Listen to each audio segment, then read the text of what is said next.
Assalamualaikum warahmatullahi wabarakatuh. Perkenalkan, saya Dian Fitri Utami, calon guru penggerak Angkatan 10 dari Kabupaten Pekalongan.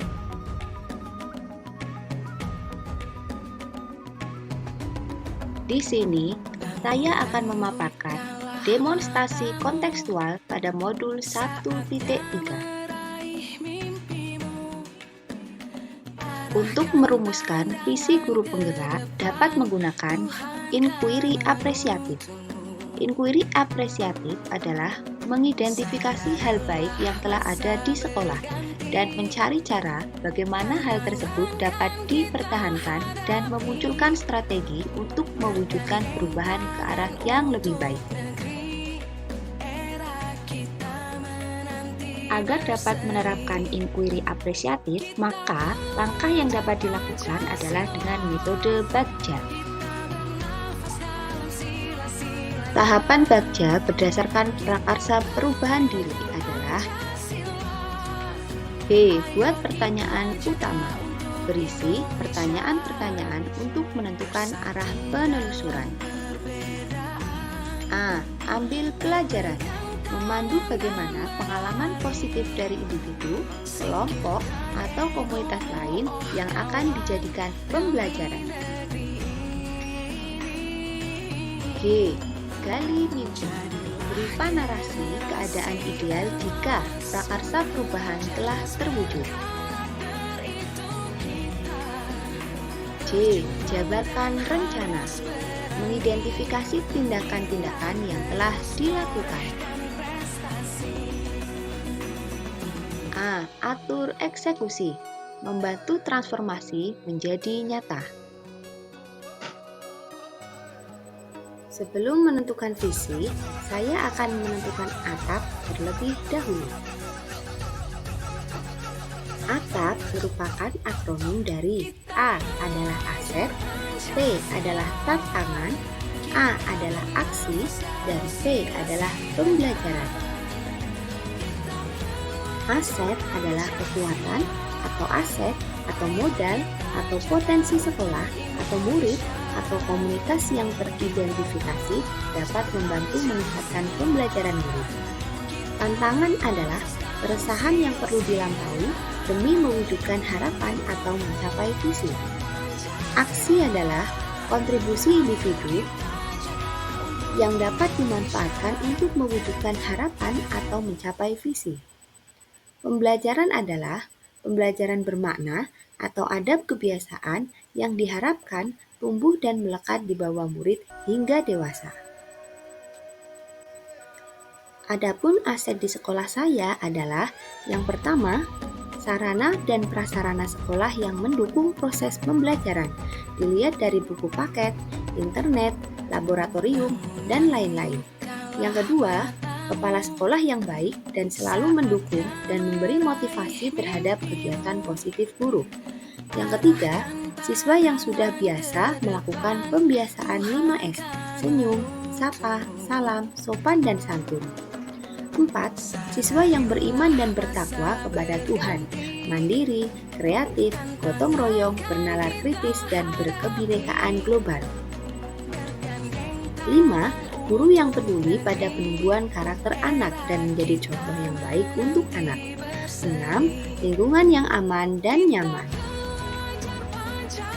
Adapun tantangan di sekolah saya adalah yang pertama, tidak semua guru melek IT dengan baik.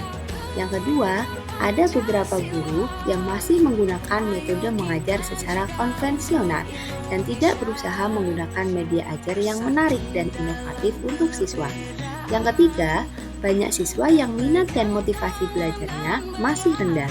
Yang keempat, banyak siswa yang tidak memanfaatkan HP sebagai teman belajar di sekolah, tapi terkadang malah disalahgunakan untuk main game atau kegiatan lain yang kurang mendukung pembelajaran. Adapun aksi yang akan saya lakukan adalah yang pertama, penerapan pembiasaan serta budaya positif sekolah. Yang kedua, penerapan pembelajaran yang menyenangkan dengan memaksimalkan pemanfaatan media inovatif yang ada. Yang ketiga, aktif dan membiasakan diri melaksanakan pembelajaran berpihak pada murid. Dan yang keempat, mengaktifkan kegiatan komunitas belajar.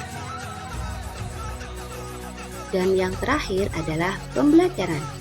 Pada pembelajaran, perubahan yang kami harapkan nanti adalah sekolah yang nyaman, guru yang inovatif, sehingga bisa mencetak murid yang berprestasi dan berkarakter profil pelajar Pancasila. Visi guru penggerak yang saya buat adalah terwujudnya generasi yang cerdas, berakhlak, dan berkarakter. Untuk mewujudkan visi saya tersebut, maka saya membuat prakarsa perubahan, yaitu meningkatkan kreativitas dan motivasi belajar peserta didik melalui pemanfaatan teknologi. Adapun tahapan bagja yang saya lalui adalah sebagai berikut. Yang pertama, buat pertanyaan utama. Pertanyaan yang saya buat adalah bagaimana cara meningkatkan kreativitas dan motivasi belajar peserta didik melalui pemanfaatan teknologi? Dan tindakan yang saya lakukan adalah yang pertama, melakukan diskusi dengan kepala sekolah dan teman sejawat. Yang kedua, mencari referensi tentang cara meningkatkan kreativitas dan motivasi belajar melalui pemanfaatan teknologi.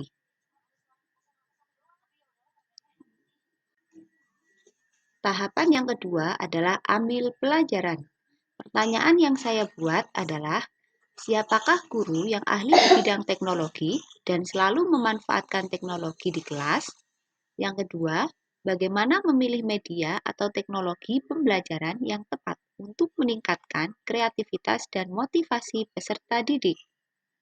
Tindakan yang saya lakukan adalah yang pertama, mencari referensi tentang tokoh guru yang ahli di bidang teknologi. Yang kedua, mencari referensi berupa media atau teknologi yang dapat meningkatkan kreativitas dan motivasi peserta didik. Tahapan yang ketiga adalah gali mimpi. Pertanyaan yang saya buat adalah yang pertama, apakah pemanfaatan teknologi dalam pembelajaran dapat meningkatkan kreativitas dan motivasi belajar peserta didik? Yang kedua, bagaimana agar pembelajaran berbasis teknologi dapat diterapkan pada mata pelajaran lain? Tindakan yang saya lakukan adalah yang pertama, membuat lembar observasi tentang kreativitas dan motivasi peserta didik. Yang kedua, melakukan kolaborasi dengan tim untuk memberikan pembelajaran berbasis teknologi. Tahapan yang keempat adalah jabarkan rencana. Pertanyaan yang saya buat adalah yang pertama, apa langkah-langkah untuk mulai membiasakan pemanfaatan teknologi dalam pembelajaran? Yang kedua, apakah media yang digunakan dalam pembelajaran berbasis teknologi?